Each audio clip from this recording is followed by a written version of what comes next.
If a body is what you want, then here is bone and gristle and flesh.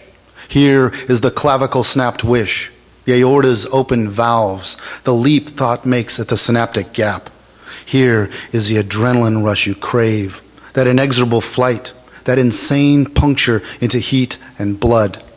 And I dare you to finish what you've started, because here, bullet, here's where I complete the word you bring hissing through the air. Here's where I moan the barrel's cold esophagus, my tongue triggering explosives and the rifling I have inside of me, each twist of the round spun deeper.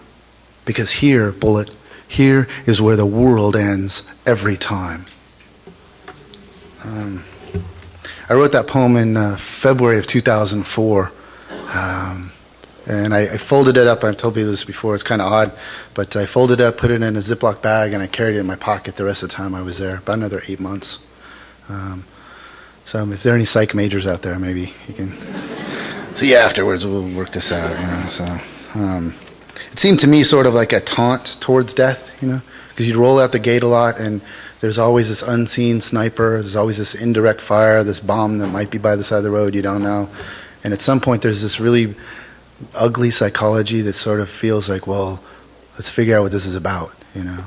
But I'd say that's only a small percentage. The bulk of that poem, although it sounds all sort of, here, bullet, here's this sort of bravado, is really just masking the fear that I don't want to know that bullet.